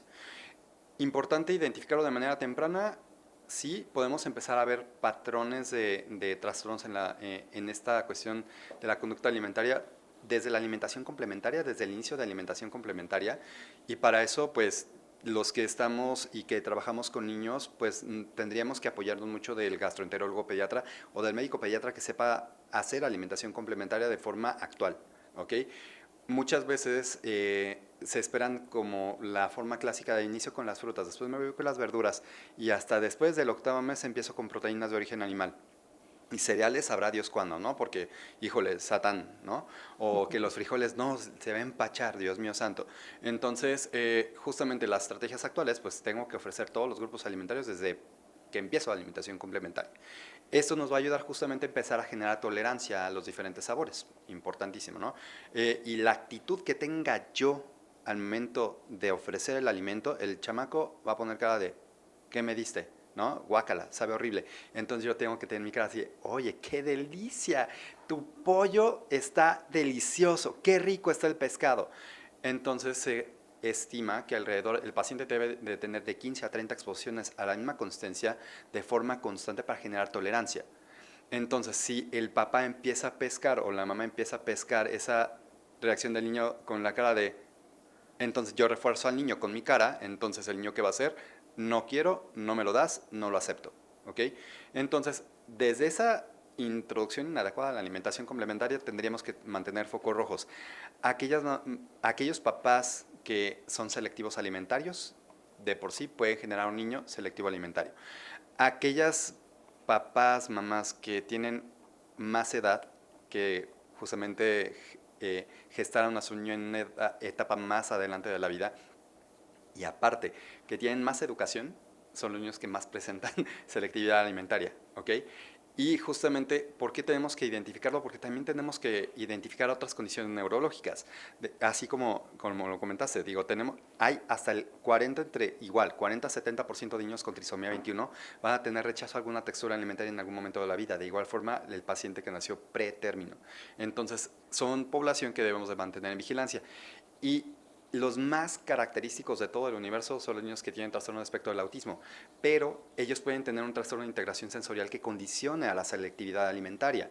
Entonces, la cuestión de nosotros es identificar, ¿es selectivo alimentario por una mala estrategia o simplemente porque no hubo una buena conducción de esta introducción a alimentación complementaria? Hubo un evento que esté condicionando a fobia, ya tengo un trastorno neuropsiquiátrico que me está afectando el acceso a diferentes grupos alimentarios, tengo un trastorno del desarrollo neurológico y tengo un trastorno de integración sensorial aunado a ese trastorno, porque de ahí involucramos al médico en rehabilitación, se involucra al terapeuta ocupacional, al terapeuta físico y al terapeuta en comunicación humana. Perfecto. Entonces son cosas que debemos de ir aprendiendo poco a poco a ver. Muchas gracias. Entonces, esta es el diagnóstico, en inglés se llama Pediatric Feeding Disorders, así lo pueden encontrar.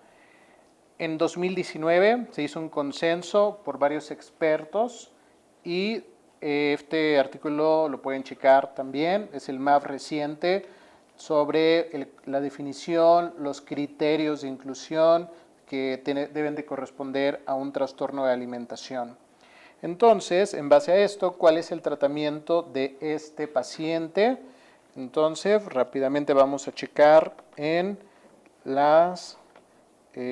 internet, y el tratamiento de este paciente es terapia de deglución, praxias orofaciales, técnicas conductuales de desensibilización alimentaria o electroestimulación de la deglución. Y obviamente, si es un trastorno de alimentación pediátrica, lo que tenemos que hacer es una técnica conductual de desensibilización alimentaria. Son técnicas específicas, hay métodos específicos para ir probando diferentes consistencias, texturas, sabores. Hay programas muy específicos de técnicas conductuales para que este paciente vaya tolerando más consistencias y más texturas. Bueno, vamos a apurarnos para que no se nos haga noche aquí también, y voy a pasar a la siguiente. Entonces, tercer caso clínico, rápidamente. Estos casos que vamos a pasar ya van a ser mucho más rápidos. Paciente masculino con antecedente de traumatismo craneoencefálico por caída con hematoma subdural frontal izquierdo, con hemorragia intraparenquimatosa frontal izquierda en fase de reabsorción, edema cerebral moderado en región frontal, fractura de piso anterior, fractura de techo, pared lateral de órbita izquierda, fractura de lámina papirácea del etmoides, fractura del seno frontal izquierdo y etmoidal izquierdo. Este paciente es, trailero, está barriendo su tráiler y de pronto se presentó una caída. Entonces, posterior al traumatismo craneoencefálico severo, comenzó con la sensación de tos y ahogamiento para sólidos y líquidos, así como voz ronca e intensidad disminuida, por lo que el paciente se le tuvo que colocar una sonda de gastrostomía en hospitalización. Entonces, aquí tenemos dos datos, la disfagia orofaringea y la disfonía. Entonces, en base a esto, ¿cuál es el probable diagnóstico que le está provocando disfagia a este paciente? Entonces, vamos a ver las respuestas y mientras van contestando aquí todos, le vamos a pedir al doctor Fermín. Doctor Fermín, ¿cuál cree que sea el diagnóstico de este paciente por traumatismo craneoencefálico con disfagia y disfonía? Estoy viendo a ver qué van contestando. Para ver. No, bueno, por los datos ahí, pues aquí yo miraría, inicialmente sí me interesaría mucho ver la laringe, porque seguramente hay un problema ahí de parálisis cordal, o por lo menos de una inmovilidad cordal, ¿no? Por los datos y por el mecanismo. Eso sería inicialmente lo que pensaría. Muy bien. No vería cómo podría por esto ser la causa fonotrauma, honestamente. Reflujo, pues todo mundo tiene reflujo, ¿no? Entonces ahí yo soy el primero que me peleo con el diagnóstico de reflujo, pero sí mira con el azul, que es la parálisis. Muy bien.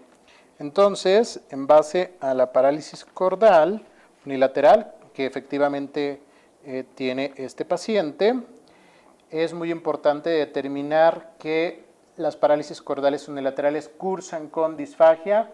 Es muy común, casi siempre en las parálisis cordales unilaterales, la mayoría de los pacientes nos refieren problemas de voz, disfonía, pero se ha visto en la literatura que hasta el 65% o más de los pacientes vienen acompañados de disfagia, sobre todo en las primeras etapas y sobre todo en las parálisis unilaterales de pronóstico reservado, la disfagia es mucho más prolongada. Entonces, bueno, es muy importante poner la atención a la disfagia en las parálisis unilaterales, en este caso por origen neurológico. Entonces, ¿cuál es el manejo quirúrgico por laringología en el caso de una parálisis cordal para disminuir el riesgo de aspiración? Aquí estamos hablando de aspiración. Entonces, vamos a ver la respuesta. Y la respuesta es, mientras va apareciendo la respuesta, le voy a pedir a la doctora Andrea. Andrea, ¿cuál crees que sea el manejo quirúrgico para disminuir esa aspiración de secreciones, de saliva, de alimentos? Bueno, aquí algo que yo siempre les hago mucho hincapié es en la temporalidad, ¿no? Para mí la decisión quirúrgica siempre basada en cómo fue el mecanismo en que se produjo esa parálisis y si tenemos expectativa de que haya recuperación o no de la movilidad de esa cuerda vocal. Es difícil que tengamos a la mano electromiografía laringea, que la verdad sería lo ideal para nosotros poder pronosticar cómo va a ser la movilidad o el pronóstico de ese pliegue vocal. Sin embargo, pues en este caso en específico estamos ante un paciente que pues, tuvo un traumatismo, esto fue secundario, es a nivel central, tenemos datos de una hemorragia, probablemente la parálisis venga de nivel central, es lo que más sería lo frecuente, y pues queremos resolver de una manera rápida, eficaz y esperar cómo evoluciona este paciente los datos de aspiración. Entonces yo ofrecería una inyección laringea para poder medializar ese pliegue vocal, mejorar los datos de aspiración en este paciente y por supuesto que elegiría probablemente algún material que tuviera características también absorbibles para poder también darle este seguimiento.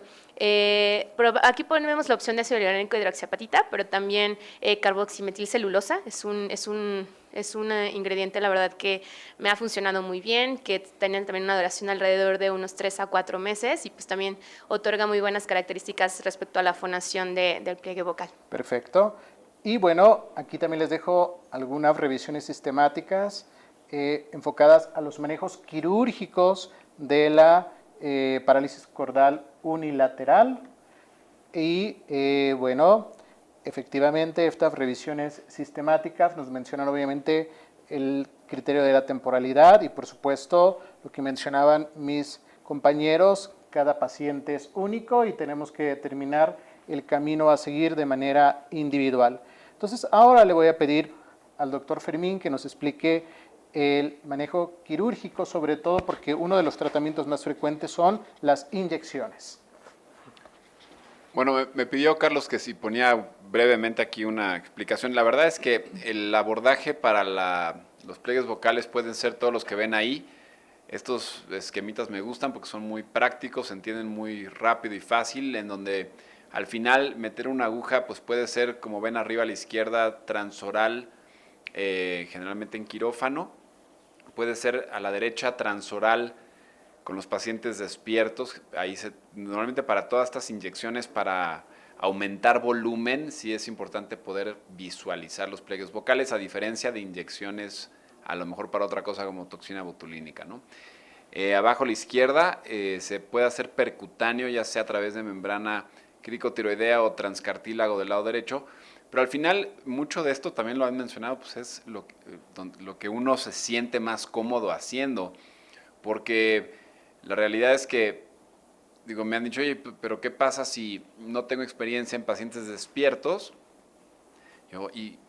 Pero ¿sabes hacer laringoscopías? Hazlo en quirófanos. El chiste es ofrecerle a los pacientes una alternativa y es en base a lo que uno tiene a la mano. Y a la mano es el equipo y es la práctica y es la curva de aprendizaje. Así que todas son válidas, por supuesto, y nada más que son cosas que se les tiene que ofrecer, ¿no? Especialmente si los pacientes están aspirando, tienen penetración-aspiración, uno trata de explicarles un poquito más del beneficio que puede ser. Si fuera únicamente el disfonía, cambia la cosa, ¿no? Pero en estos casos que hay disfagia, pues sí es una herramienta muy, muy útil. Y yo, pues, les diría que el gran porcentaje, o sea, salvo algunos casos muy raros, todos los pacientes los inyecto despiertos. Y estas son cosas que se pueden inyectar a través de la laringe también. Y les digo, hay diferentes maneras, simplemente es cosa de ir encontrando los ángulos y los abordajes a veces los llego a cambiar a la mitad de un procedimiento. A veces me meto por membrana cricotiroidea, a veces por abajo, por tiroidea por arriba. Y les puse rápidamente aquí no sé si corre el video este. Este es el ejemplo, el que van a ver en el video es por membrana tiroidea. Que se los pongo porque es donde uno puede visualizar un poquito mejor la entrada. Vean cómo doble esa aguja, tiene como un doblez, digamos. Este sería el video por dentro del mismo paciente, sin edición, en cuanto al tiempo, ¿no? Entonces vean cómo la aguja atraviesa la membrana tiroidea y ya hay toda una explicación, una manera, digamos, ideal de introducir el relleno en el sitio ideal en el pliegue vocal. Pero el objetivo de este tipo de inyecciones, en este caso ven ahí, esta es una inyección con hidroxiapatita de calcio, pero eso también podríamos tener como una plática muy larga de cuál usar, cuál no, cuándo sí, cuándo no. Pero digamos que el objetivo al final de los rellenos es ese, es aumentar volumen. Como ven ahí, ven cómo se va haciendo como gordita la cuerda. Y dependiendo el material, es también qué tanto sobreinyectamos o qué tanto no, porque estos materiales pues al final se van a acabar absorbiendo. La gran mayoría de los rellenos, todos son, este creo que es el que no corría, ¿no, Sí, no. Charlie? Pero bueno, No. la mayoría de los rellenos son absorbibles. La hidroxiapatita originalmente como que se promovía permanente, la realidad es que no es así.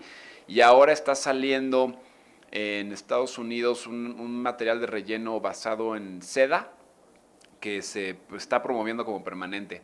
Lo que es un hecho es que a raíz de las inyecciones se han disminuido la cantidad de tiroplastías a largo plazo y esto puede tener muchas explicaciones, desde la reinervación y una serie de cosas, pero las inyecciones me parece que han cambiado por completo el abordaje de los pacientes disfónicos con parálisis o inmovilidad y específicamente los pacientes que se acompañan con disfagia, ¿no? Es algo que hay que decirle a los pacientes que está ahí, que está disponible y que los mismos doctores de todas las demás especialidades tienen que conocer que existe porque realmente hace una diferencia importante y se puede hacer con los pacientes justamente despiertos, no todos, muchos requieren por las condiciones físicas monitorización cardiovascular.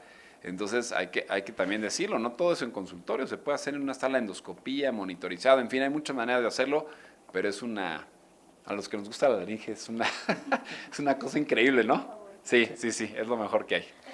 Bueno, ¿cuál es el manejo inicial para la rehabilitación de la deglución de este paciente? Doctor Cristian, mientras vamos viendo los resultados, ¿podrías decirnos tu opinión?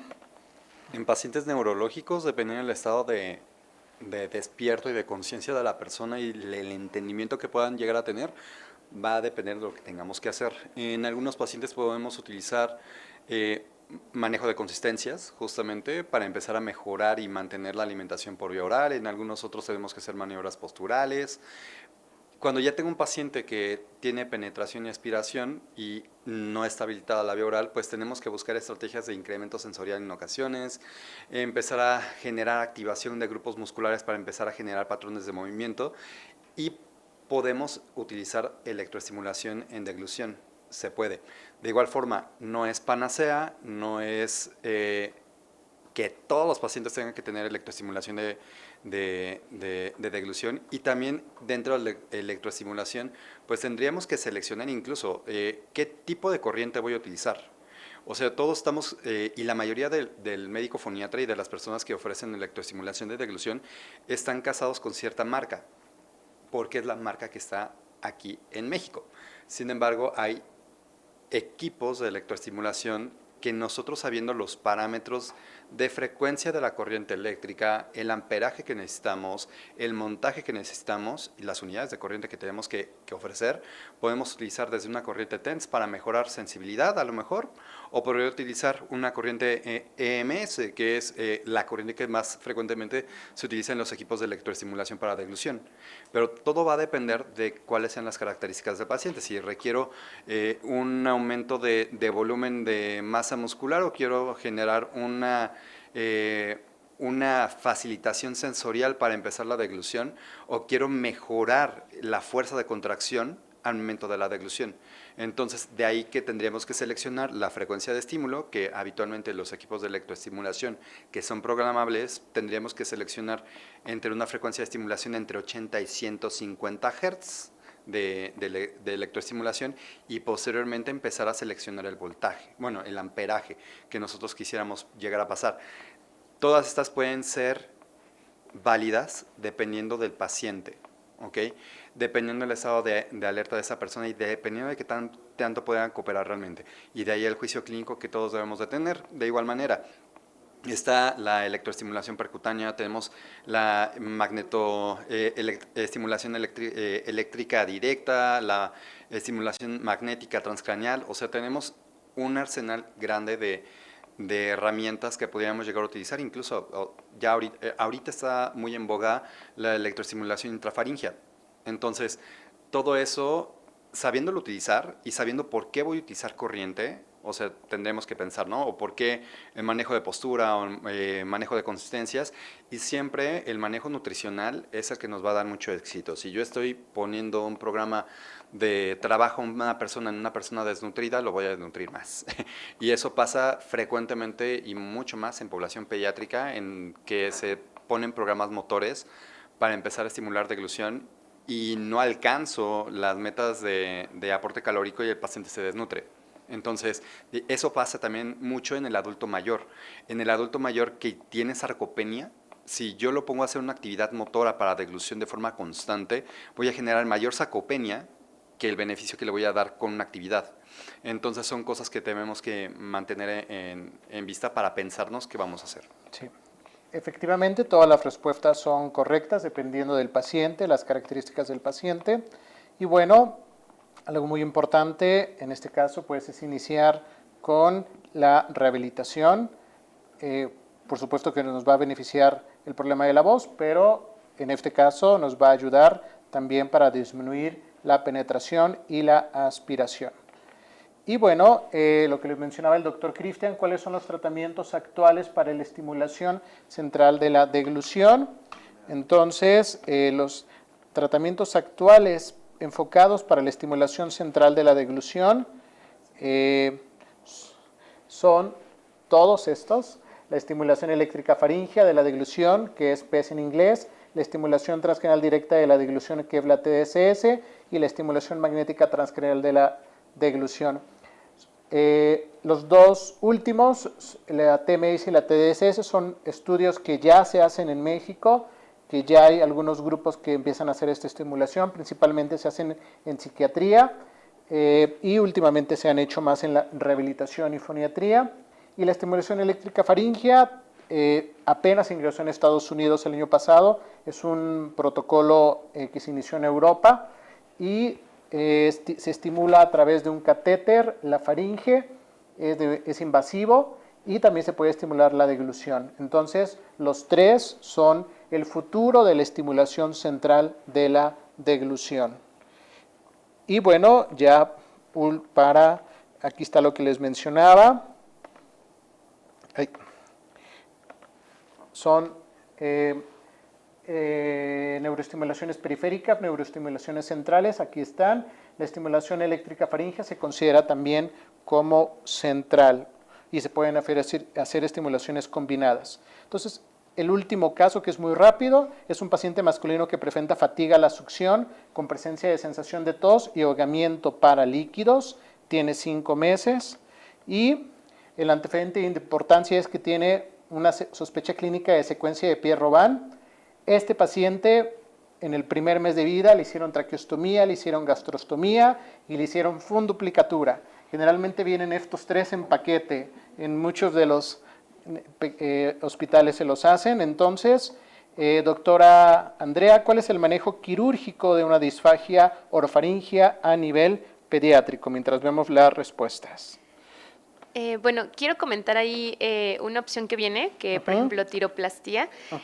Tiroplastía no está indicada en niños a partir de una edad avanzada, generalmente cuando ya tenemos un buen desarrollo de nuestro marco laringio. Consideramos nosotros que aproximadamente entre la edad de los 8 a 10 años vamos a tener ya un crecimiento mayor de este marco laringio. Sin embargo, pues básicamente para la adolescencia alcanzaremos el crecimiento completo a partir de los 12 años. Entonces, pues en la edad de este paciente, por ejemplo, sería algo que completamente yo descartaría en el tratamiento, únicamente considerarlo para estas edades avanzadas.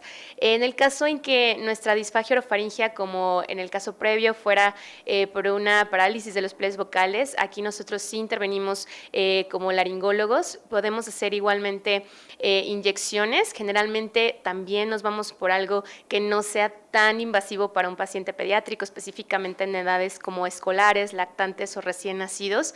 Entonces, solemos elegir materiales que sean absorbibles y nos vamos mucho más por el ácido hialurónico. Recordemos también que en estas edades los pliegues vocales no tienen tampoco un desarrollo completo, no tienen una diferenciación de las capas a nivel de poder decir estas capas superficiales, la media, la profunda, todavía no está bien hecha esta diferenciación y por supuesto que todavía va a tener un desarrollo este pliegue vocal. Entonces también dejarnos otros materiales que puedan ser semipermanentes o que puedan modificar estas características del pliegue, pues tampoco es lo ideal.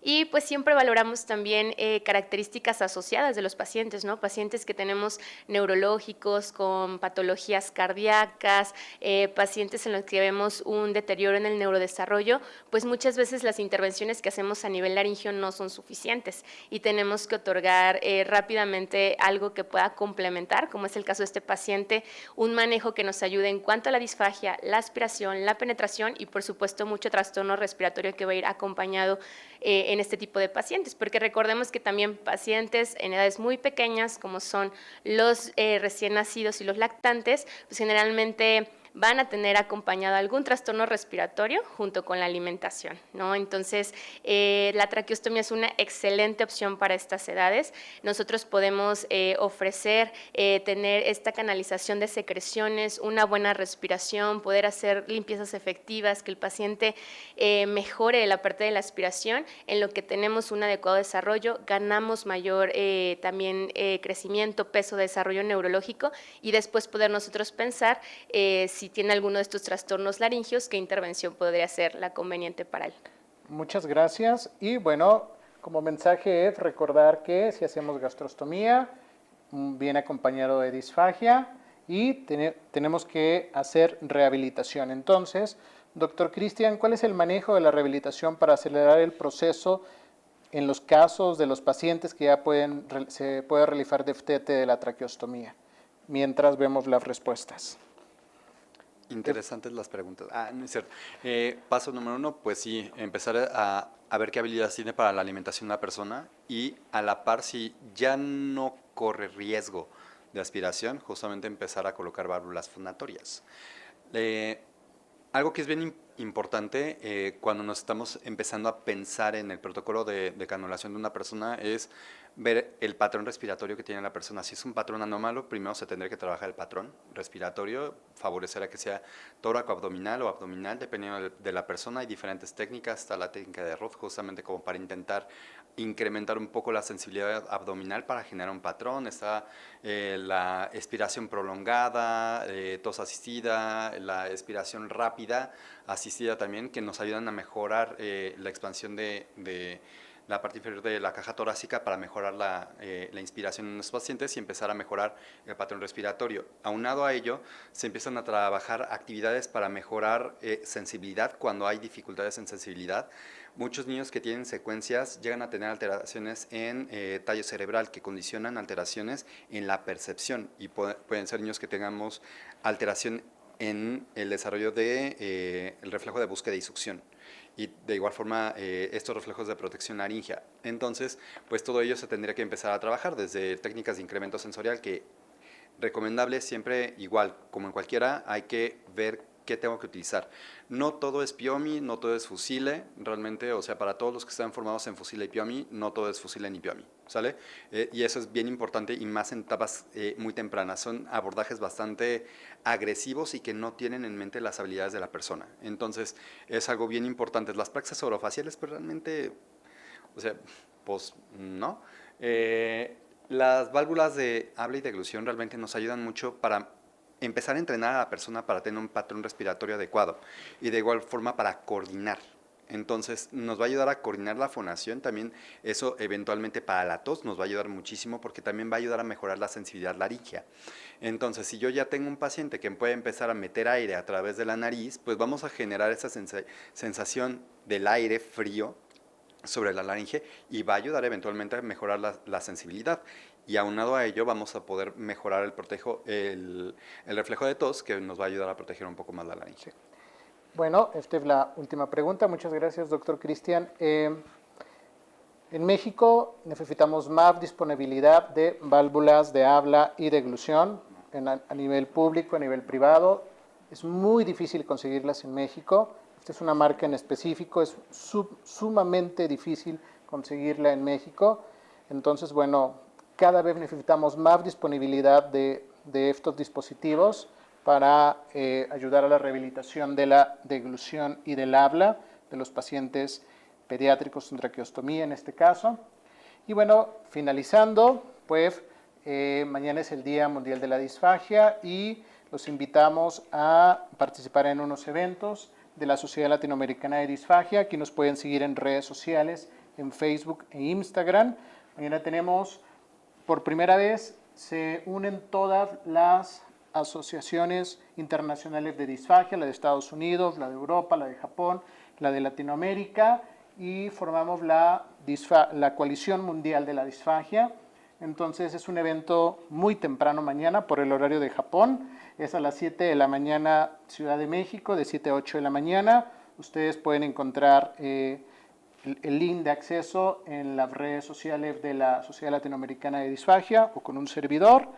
Y en la tarde también tenemos a las 5 de la tarde México un evento para pacientes. Cómo trabajar su información para pacientes con disfagia, también organizado por la Sociedad Latinoamericana de Disfagia. Y México, en mayo del 2026, tiene la dicha de recibir el 4º Congreso Latinoamericano de Disfagia, donde vamos a tener temas de laringología, por supuesto enfocado a la deglución, de foniatría, de terapia de lenguaje, etcétera.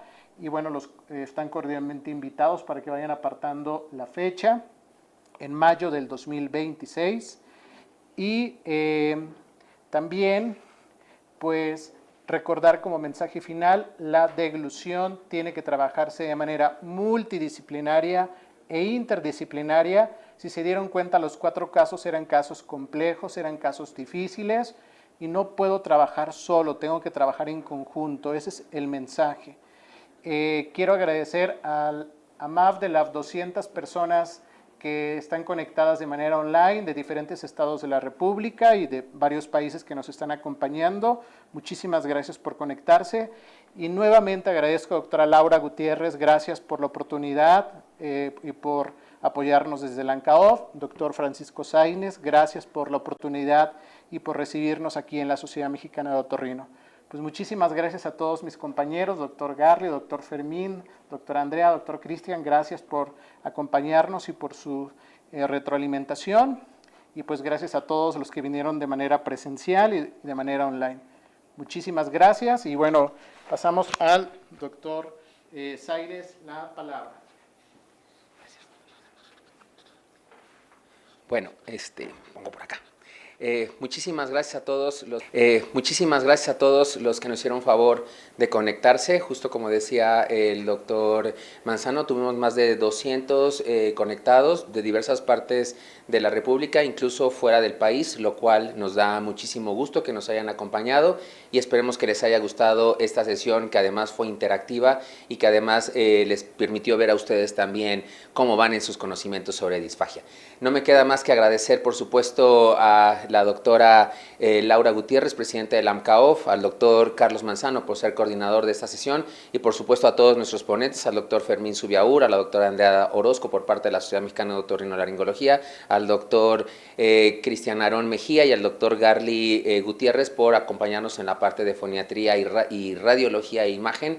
Y desearles que pasen una excelente noche. Sirva también este mensaje para desearles que tengan una feliz Navidad, que tengan un gran fin de año y un excelente inicio de año 2025. Y nos vemos próximamente en los siguientes eventos de la Sociedad Mexicana de Otorrinolaringología y Cirugía de Cabeza y Cuello.